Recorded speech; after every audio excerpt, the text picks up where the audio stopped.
मराठी साहित्याच्या अभ्यासकाला अलीकडे खूपच उण्या प्रमाणात श्रेष्ठ स्तरावरची समीक्षा वाचायला मिळते.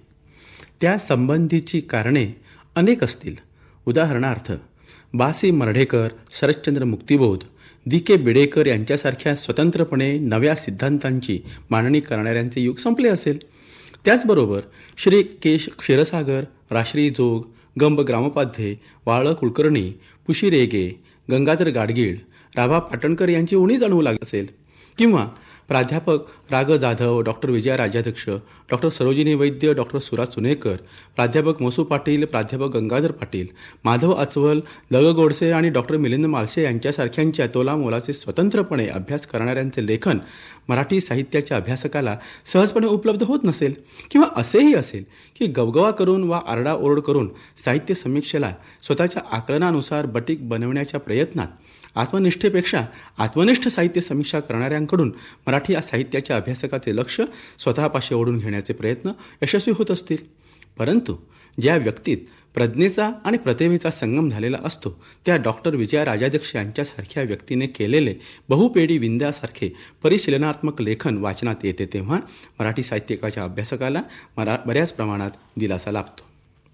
गंभीर प्रकृतीच्या साहित्य समीक्षेच्या अभ्यासकाला डॉक्टर राजाध्यक्ष व प्राध्यापक गोविंद विनायक उपाख्य विंदा करंदीकर ही दोन नावे सुपरिचित आहेत. विंदा करंदीकर हे गोवी करंदीकर या नावानेही सुपरिचित आहेत. मराठी कथा साहित्यात तसेच साहित्य समीक्षेत स्वतःची आगळी वेगळी नाममुद्रा उमटविण्यात डॉक्टर राजाध्यक्ष यांना यश लाभले आहे.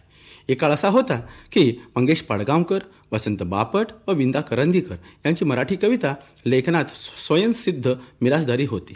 स्वतःच्या प्रज्ञेच्या तसेच प्रतिभेच्या सहाय्याने मराठी कविता, समीक्षा, लघुनिबंध या वाङ्मय प्रकारास समृद्ध करण्यात विंदा करंदीकर यांनी यथोचित योगदान केले आहे. अशा जाणकारांच्या संवादातून बहुपेडी विंदा हा द्विखंडात्मक ग्रंथ साकार होतो तेव्हा मराठी साहित्याच्या अभ्यासकाला मनपूर्वक समाधान होऊ शकते याविषयीची शंका असण्याचे कारण नाही. वस्तुस्थिती अशी आहे की बहुपेडी विंदा हा ग्रंथाचा केवळ प्रथम खंड प्रकाशित झाला आहे आणि त्याचा द्वितीय खंड लवकरच उपलब्ध होईल अशी आशा बाळगायला हरकत नाही. तोपर्यंत या ग्रंथाच्या प्रथम खंडाचे आकलन करून घेण्याचा इथे अल्पसा प्रयत्न करायचा आहे. यंदा बुद्ध पौर्णिमेच्या निमित्ताने मार्च महिन्यात प्रकाशित झालेल्या ग्रंथातील 322 पृष्ठांच्या प्रथम खंडात करंदीकरांची डॉक्टर राजाध्यक्ष यांनी घेतलेली प्रदीर्घ मुलाखत आहेच. त्याच्याशिवाय करंदीकरांनी जे आजवर समीक्षा लेखन केले त्याविषयीची साक्षेपाने केलेली नोंद आहे. मूळ योजनेनुसार याच ग्रंथाच्या द्वितीय खंडात करंदीकरांनी केलेल्या काव्यलेखनाचा व लघुनिबंधाचा साक्षेपी शोध अपेक्षित आहे. या ग्रंथाच्या प्रथम खंडाचे आगळे वेगळे वैशिष्ट्य असे की डॉक्टरेट ऑफ लिटरेचरसाठी सादर करावा अशी तीत प्रबंध सादृश्य मांडणी आहे. अक्षर वाङ्मयाचा नव्याने शोध घेण्याचा हा प्रयत्न डॉक्टर राजाध्यक्ष यांनी प्रथमच केला आहे असे म्हणता येणार नाही. 1940 नंतरच्या आधुनिक मराठी साहित्याची नव्याने मांडणी करणारे थोर कवी व समीक्षक बाळ सीताराम मर्ढेकर यांच्या कवितेच्या संदर्भात मर्ढेकरांची कविता, स्वरूप आणि संदर्भ अशी अभ्यासाची कक्षा निश्चित करून डॉक्टर राजाध्यक्ष यांनी PhD ते संशोधन केले होते व त्यानंतर मुंबईच्या मौज प्रकाशनाने त्या प्रबंधावर आधारलेला द्विखंडात्मक ग्रंथ देखील प्रकाशित केला होता. बहुपेडी विंदा हा ग्रंथ देखील मौज प्रकाशनानेच प्रकाशित केला आहे. मौज प्रकाशनाचा लौकिक ध्यानात घेता या ग्रंथातील बौद्धिक दृष्टिकोनाची मांडणी अत्यंत घट्ट विणीचीच असणार अशी अपेक्षा बाळगायला हरकत नाही. ती समाधानकारकपणे पूर्ण देखील होते. या ग्रंथात प्रामुख्याने 2 विभाग कल्पिलेले आहेत. पहिला विभाग विंदांची डॉक्टर राजाध्यक्ष यांनी घेतलेल्या मुलाखतीचा आहे तर दुसऱ्या विभागात करंदीकरांच्या समीक्षाविषयक जाणीवांचा शोध घेऊन त्याविषयीचे आकलन मांडले आहे. डॉक्टर राजाध्यक्ष यांनी आजचे समीक्षक या सदरासाठी ही मुलाखत घेतली. ती नंतर प्रसिद्धही झाली. या बहुपेडी विंदा या ग्रंथातही ती एकंदर 88 पृष्ठात उपलब्ध होते. I.A. रिचर्ड्सने भाषेचा उपयोग याविषयी स्वतःचे मत मांडताना असे म्हटले आहे की भाषेचा उपयोग इमोटिव्ह यूज ऑफ लँग्वेज अर्थात भावात्मक आवाहन करण्यासाठी असतो तर D.G. जेम्सने कल्पनात्मक आवाहन म्हणजे इमॅजिनेटिव्ह यूज ऑफ लँग्वेज करण्यासाठी भाषेचा उपयोग होतो असे नोंदविले आहे.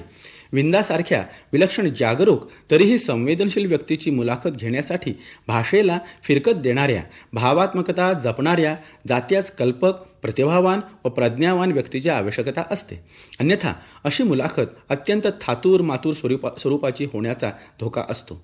भाषेचा उपयोग भावात्मक तसेच कल्पनात्मक असे दुपेडी आवाहन करण्यासाठी करता येईल तरच मुलाखत घेतल्याचे समाधान लाभते. अशा मुलाखती याही पूर्वी घेतल्या होत्या. उदाहरणार्थ करंदीकरांची डॉक्टर राजाध्यक्ष यांनी जी घेतली त्याहीपेक्षा बाल कुलकर्णी यांची त्यांनी घेतलेली मुलाखत तर माझ्या मते बऱ्याच वरच्या स्तरावरची आहे. परिचितांची, त्यातही मान्यवर परिचितांची मुलाखत घ्यायची असेल तर ती किती वस्तुनिष्ठपणे व डोळसपणे घेता येते याविषयीचा वस्तुपाठ त्यांनी घालून दिला आहे. याही मुलाखतीच्या निमित्ताने डॉक्टर राजाध्यक्ष यांनी करंदीकरात वसत असलेल्या एक जागृत, संवेदनशील परंतु बौद्धिकता जपणाऱ्या मानवाचा परिचय करून दिला आहे. 1949 पुणे येथे मराठी साहित्य संमेलनात आचार्य भागवतांच्या साक्षीने करंदीकरांनी स्वतःचे पहिले काव्य वाचन केले होते. स्त्री पुरुष यांच्या समागमाविषयीची रक्तसमाधी ही कविता आचार्यांच्या आज्ञेमुळे वाचावी लागली होती.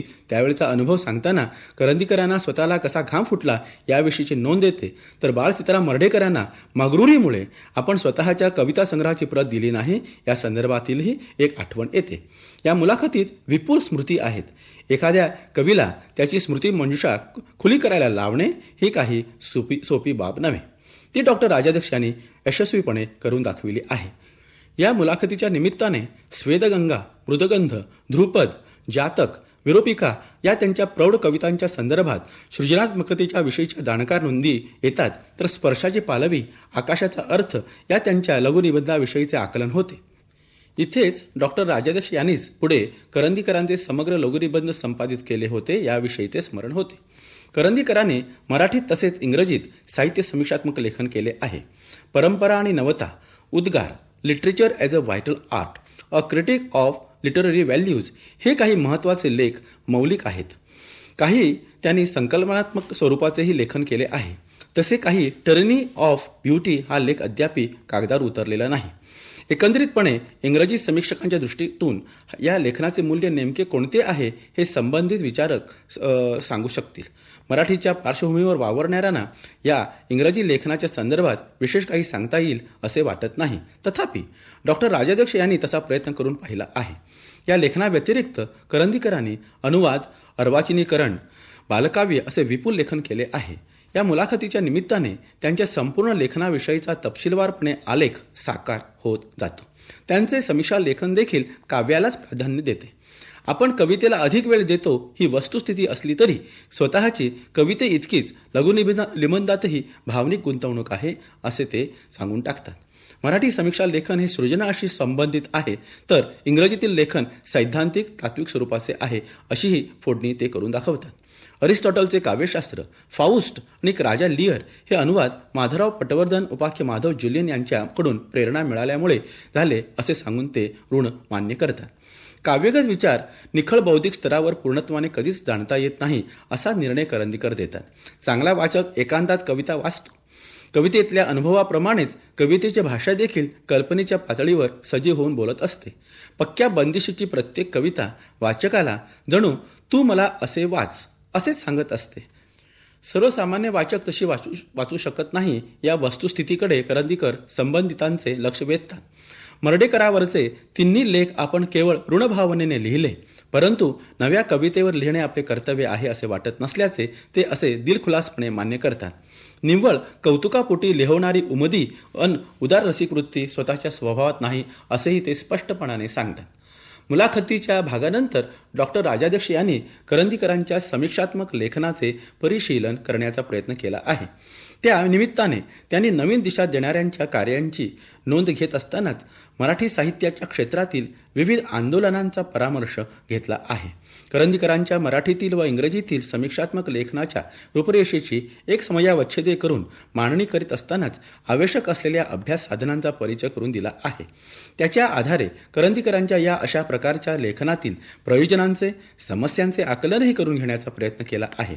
या निमित्ताने मर्ढेकरांच्या समीक्षापर तात्विक बैठकीचे तसेच रा भा पाटणकर यांनी सौंदर्यमीमांसात केलेल्या विवेचनाचे भानही ठेवले आहे. या पार्श्वभूमीवर करंदीकरांची भूमिका तपासून पाहण्याचा प्रयत्न केला गेला आहे. करंदीकर एकंदर कलांच्या वर्गीकरणाचे स्वरूप सांगतात.